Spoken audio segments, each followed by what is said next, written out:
शिक्षण उद्देश्यों के भाग इन्होंने बताया, और जिनमें संज्ञात्मक क्षेत्र, जिनमें हम 6 चीज़ें देखते हैं: ज्ञान, बोध, विश्लेषण, मूल्यांकन, प्रयोग, संश्लेषण। भावात्मक क्षेत्र, जिसमें हम 6 चीज़ें देखते हैं। क्रियात्मक क्षेत्र, जिसमें हम 6 चीज़ें देखते हैं।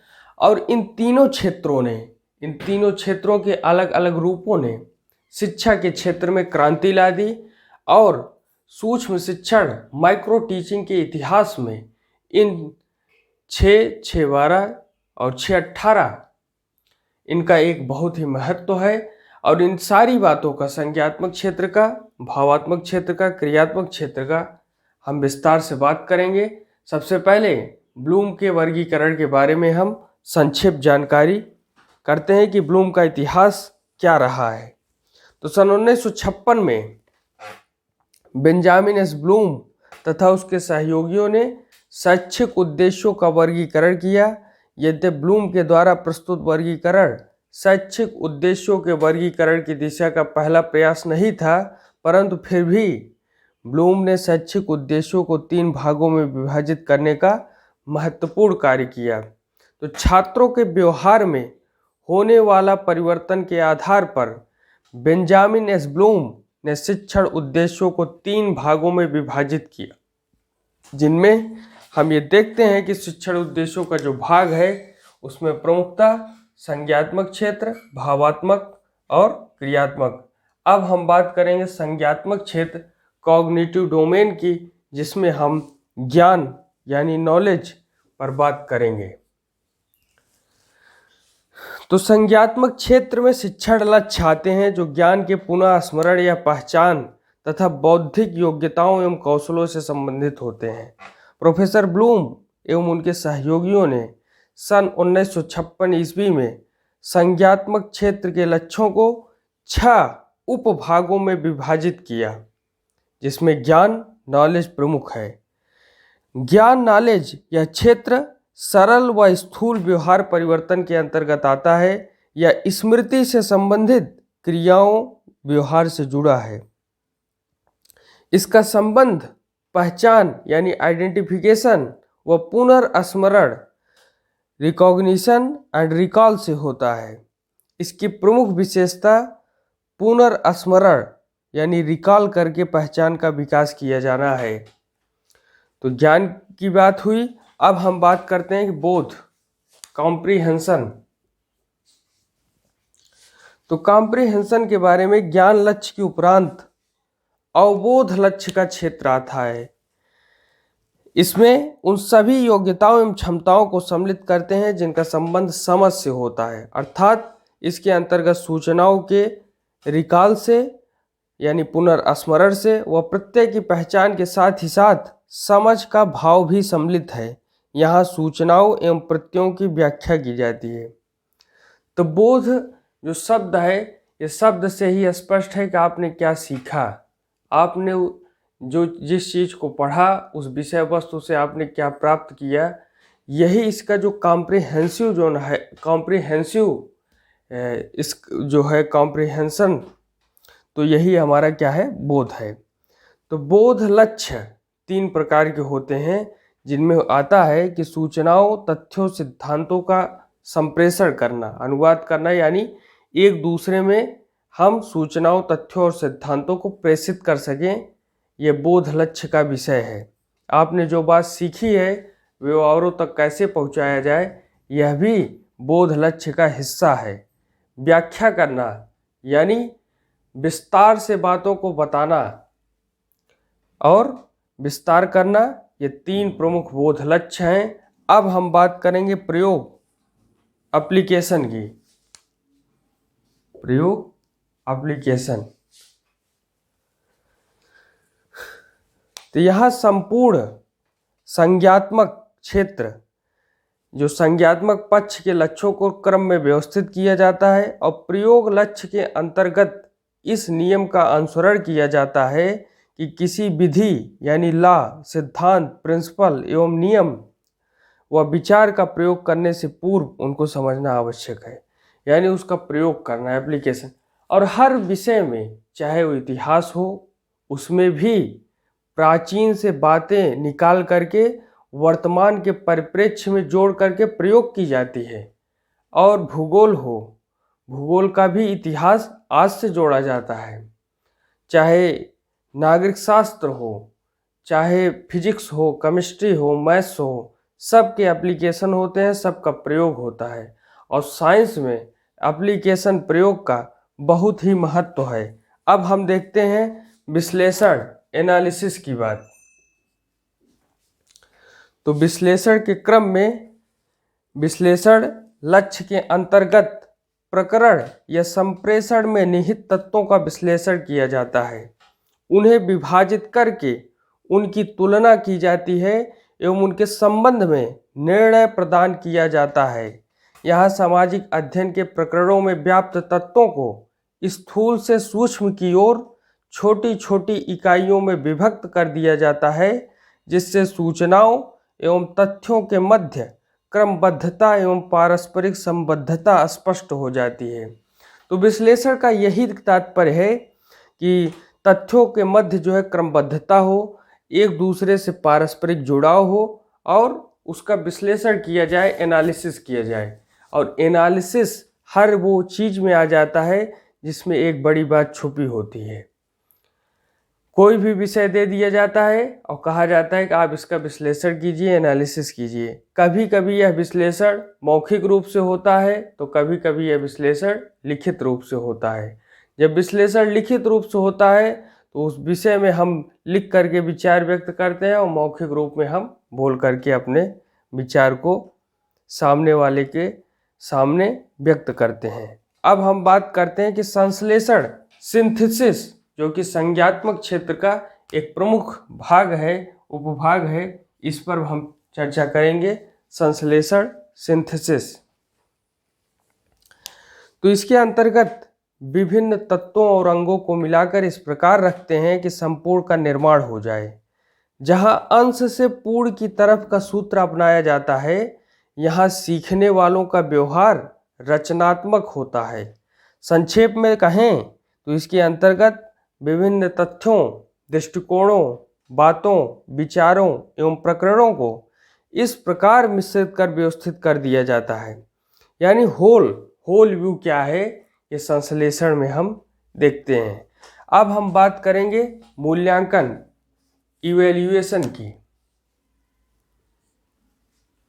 तो मूल्यांकन में हम देखते हैं कि संज्ञानात्मक क्षेत्र का यह अंतिम लक्ष्य है मूल्यांकन।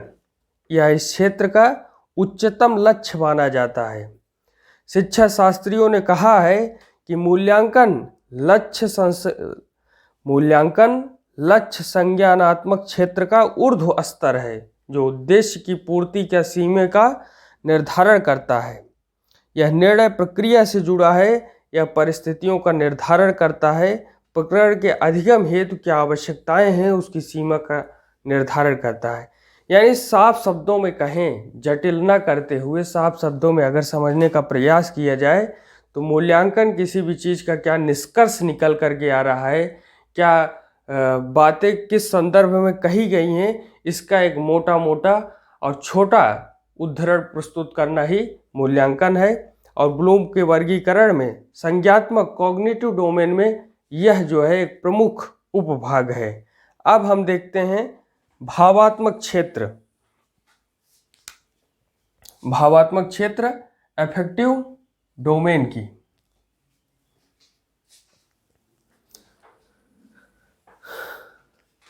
तो ब्लूम 3 विद्वान हैं, एक ब्लूम, प्रोफेसर ब्लूम, क्रथवाल तथा मसीहा ने 1964 में अपनी एक पुस्तक लिखी।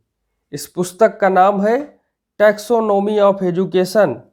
ऑब्जेक्टिव अफेक्टिव डोमेन को भावात्मक पक्ष के शिक्षण लक्ष्यों के वर्गीकरण के लिए प्रस्तुत किया था। भावात्मक क्षेत्र यानी अफेक्टिव डोमेन आपके रुचियों, अभिवृत्तियों, मूल्यों एवं संवेगों से संबंधित है। यह अधिगम उसके भावात्मक क्षेत्र से संबंधित माना जाता है। यानी यहाँ पर आपके क्या इंटरेस्ट हैं, क्या आपकी रुचियाँ हैं, क्या आपके मूल्य हैं, आपके अंदर कौन सा संवेग चल रहा है, इन सब के आधार पर सीखने की दिशा में बल दिया जाता है, जिनमें हम आग्रहण यानी रिसीविंग इसको प्रमुखता से देखते हैं।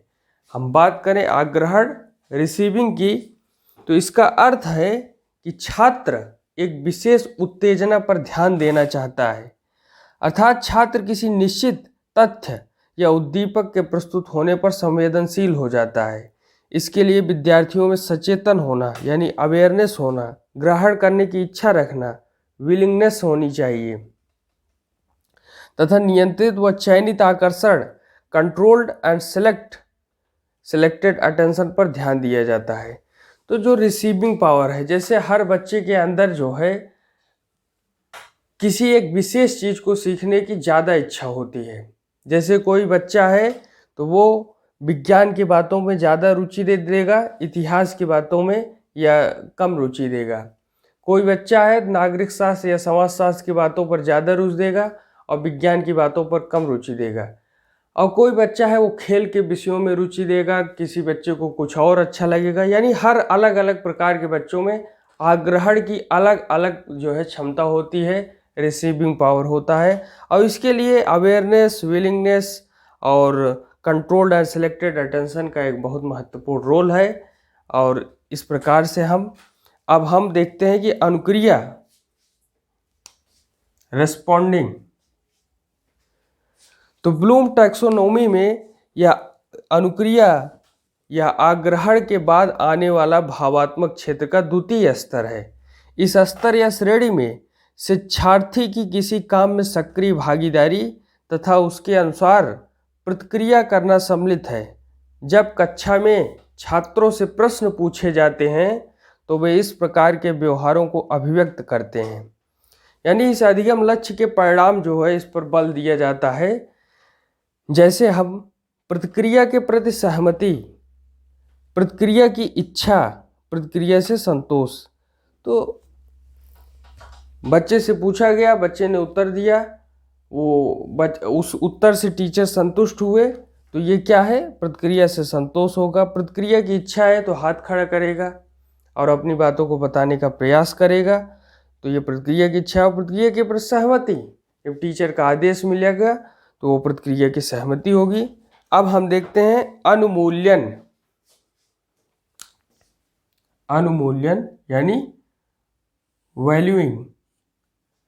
अनुमूल्यन यानी वैल्यूइंग। इसे मूल्य निर्धारण लक्ष्य भी कहते हैं। इसके अंतर्गत छात्रों के उन व्यवहारों को वर्गीकृत किया जाता है जिसके द्वारा वह किसी तथ्य, घटना या व्यवहार के गुण, श्रेष्ठता अथवा मूल्य के संबंध में स्वयं ही भाव प्रकट करता है, यानी वैल्यू क्रिएट करना। अब हम बात करेंगे अवधारणा। अवधारणा की, इसमें है कॉन्सेप्चुलाइजेशन, यानी कॉन्सेप्ट, इस विषय का कॉन्सेप्ट क्या है, अवधारणा क्या है। जैसे मार्क्सवाद की अवधारणा, लेनिनवाद की अवधारणा, समाजवाद की अवधारणा, वैसे साइंस में अलग अलग अवधारणाएं हैं, अलग अलग थ्योरी है। तो अवधारणा में क्या बातें हमें प्रोफेसर ब्लूम बताते हैं वो हम देखते हैं कि मूल्यों के अवधारणा के अंतर्गत एक से अधिक मूल्यों का समुचित विश्लेषण करके यह ज्ञात होता है कि उन समस्त मूल्यों के मध्य पारस्परिक संबंध क्या है तथा उसके मध्य कौन कौन सी भिन्नताएं हैं।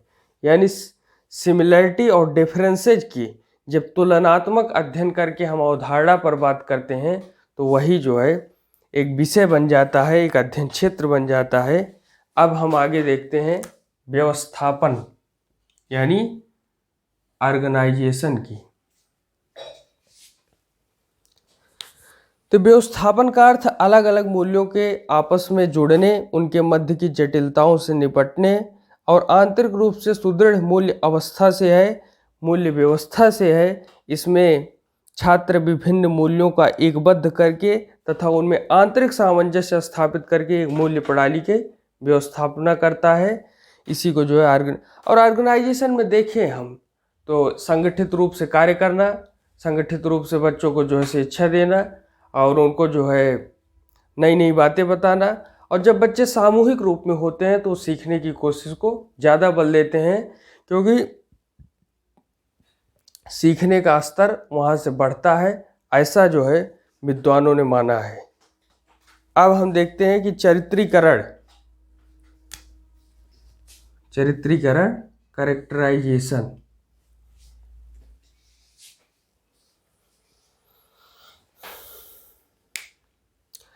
तो इसे मूल्य व्यवस्था भी कहते हैं। भावात्मक क्षेत्र की इस स्तर पर मूल्यों की एक व्यवस्था होती है जो शिक्षार्थियों के व्यवहार को लंबे समय के लिए नियंत्रित तथा संचालित करती है, और इसके बारे में भविष्यवाणी भी की जा सकती है।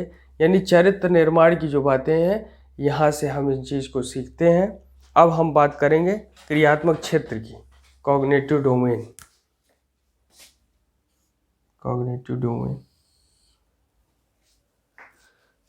कॉग्निटिव डोमेन में हम बात करेंगे उत्तेजना यानी इम्पल्सन की।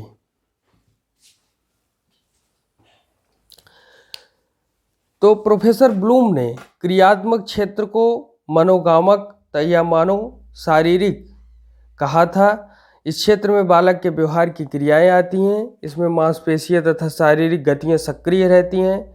और क्रियात्मक क्षेत्र के लक्ष्य का वर्गीकरण सिम्पसन महोदय ने 1966 में अपनी पुस्तक, यह पुस्तक बहुत ही प्रमुख है, the classification of educational objective psychomotor domain, इसे 6 भागों में विभक्त किया गया है। वही 6 बातें हम यहाँ पर देख रहे हैं।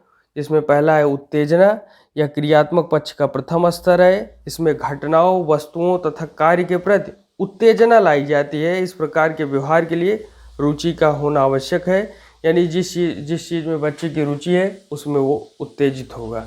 अब बात करेंगे हम प्रचरण, मैनिपुलेशन की। प्रचरण, मैनिपुलेशन, यह क्रियात्मक क्षेत्र का द्वितीय स्तर है। यह विभिन्न मांसपेशियों में विभेदन करता है। छात्र अपने लिए उपयुक्त क्रियाओं का चुनाव करता है। तो यह प्रचरण है, मैनिपुलेशन है। अब हम देखते हैं कि नियंत्रण, कंट्रोल, यह भी क्रियात्मक क्षेत्र का प्रमुख हिस्सा है,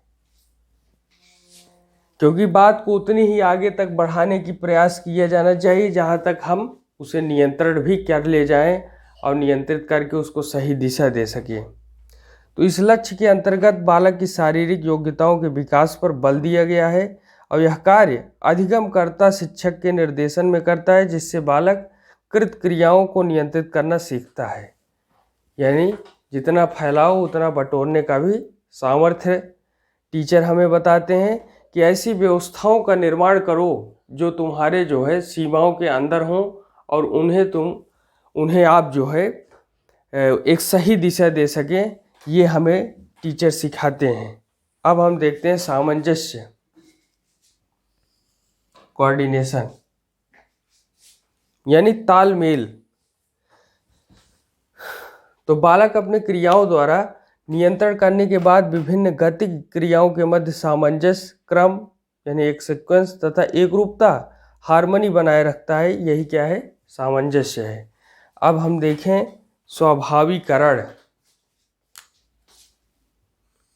नेचुरलाइजेशन, यानी नेचुरल बातें, स्वाभाविक बातें। तो इसके अंतर्गत कम समय व कम शक्ति का व्यय करते हुए कठिन कार्य को भी संपादित करना। यह अचेतन रूप से किसी एक विशेष गति या ढंग से संपादित होती है। आप जानते हैं कि अचेतन मन, जो भी आप क्रियाएं लगातार, जो आपकी आदतें होती हैं, उसे आप जब लगातार करते हैं तो आपके वो अचेतन मन में आ जाता है। जैसे आप जब जो है साइकिल चलाने का अभ्यास करना शुरू किए तो क्या होता है, पहले पैडल पर ध्यान जाता है, फिर हैंडल पर ध्यान जाता है कि पहले हैंडल संभाले कि पैडल संभाले, पैडल मारे। लेकिन अब एक अवस्था ऐसी आ जाती है सीखते सीखते कि पैडल पर भी ध्यान जो है उतना नहीं देना पड़ता, वो चलता रहता है पैडल मारने की गति, और हैंडल पर भी उतना ध्यान नहीं देना पड़ता, आगे रास्ता और सोचते हुए आप चले जाते हैं। तो ये स्वाभाविक चीज़ है, क्योंकि आपने उसे नेचुरलाइजेशन कर लिया है, स्वाभाविकरण कर लिया है। ऐसे ही शिक्षा के क्षेत्र में भी है। जो चीज़ें आप सीख जाते हैं वो स्वाभाविक तौर पर आपके अंदर आ जाती है, नेचुरल हो जाती है। अब हम देखते हैं कि आदत निर्माण, हैबिट फॉर्मेशन। तो आदत निर्माण के अंतर्गत छात्रों में धीरे धीरे कठिन से कठिन कार्यों को भी स्वाभाविक ढंग से करने की आदत बन जाती है, जो भविष्य में उन्हें प्रगति के अवसर प्रदान करती हैं। तो हमने आज इन 3 क्षेत्रों पर बात की, जो कि बहुत ही प्रमुख है शिक्षा के क्षेत्र में। आज इतना ही, आगे किसी अन्य विषय पर बातचीत करेंगे। धन्यवाद। जय हिंद।